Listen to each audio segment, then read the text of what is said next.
চাঁদাবাজ ও অস্ত্রধারী দাগী আসামিদের বিরুদ্ধে ঢাকা সহ সারা দেশে সাঁড়াশি অভিযান পরিচালনা করা হবে বলে জানালেন স্বরাষ্ট্রমন্ত্রী সালাউদ্দিন আহমেদ।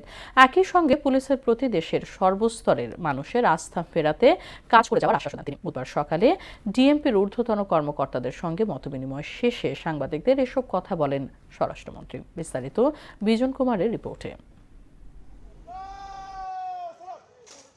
ত্রয়োদশ জাতীয় সংসদ নির্বাচন এবং মন্ত্রিপরিষদ গঠনের পর প্রথমবারের মতো ঢাকা মহানগর পুলিশের সদর দপ্তরে যান স্বরাষ্ট্রমন্ত্রী সালাউদ্দিন আহমদ। মতবিনিময় সভায় যোগদানের পূর্বে তাকে গার্ড অব অনার প্রদান করা হয়।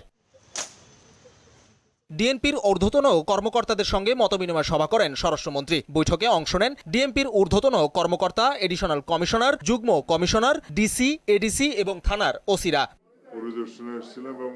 পরে ডিএমপির সদর দপ্তরে আয়োজিত এক প্রেস ব্রিফিংয়ে পুলিশের প্রতি বিগত সরকারের চিত্র তুলে ধরেন স্বরাষ্ট্রমন্ত্রী।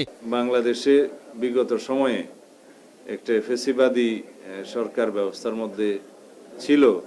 সেই সময় অন্যান্য সকল প্রতিষ্ঠানের মতো পুলিশের এই প্রতিষ্ঠানটি, পুলিশ বিভাগও ক্ষতিগ্রস্ত হয়েছে।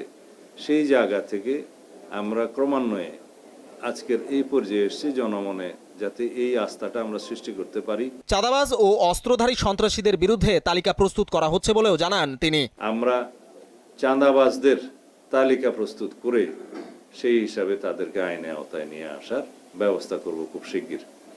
2, যারা অস্ত্রধারী, সন্ত্রাসী, দাগী আসামি, যারা সমাজে বিশৃঙ্খলা সৃষ্টি করছে, তাদের একটি তালিকা প্রণয়ন করা হচ্ছে। সেটা নির্মোহভাবে তালিকা প্রণয়ন করা হচ্ছে এবং আনবায়াস তালিকা প্রণয়ন করা হচ্ছে। সেটা আমরা স্ক্রুটিনি করে তাদেরকে আইনের আওতায় নিয়ে আসার ব্যবস্থা করব খুব শিগগির। আইন শৃঙ্খলা পরিস্থিতি স্বাভাবিক রাখার পাশাপাশি ব্যস্ততার নগরী ঢাকায় যানজট নিরসনে কাজ করার কথাও বলেন স্বরাষ্ট্রমন্ত্রী। ডিএমপির ক্ষেত্রে ডিএমপি কমিশনারকে আমরা অনুরোধ করেছি আমাদের যে ট্রাফিক ডিপার্টমেন্ট আছে তাদের সাথে বসে আমরা কিভাবে যানজট কমাতে পারি, তারা 1 সপ্তাহের মধ্যে আমাদেরকে একটা রিপোর্ট দিবে। একই সঙ্গে পুলিশের প্রতি দেশের সর্বস্তরের মানুষের আস্থা ফেরাতে সরকার কাজ করছে বলেও জানান মন্ত্রী। বিজন কুমার, মোহনা সংবাদ, ঢাকা।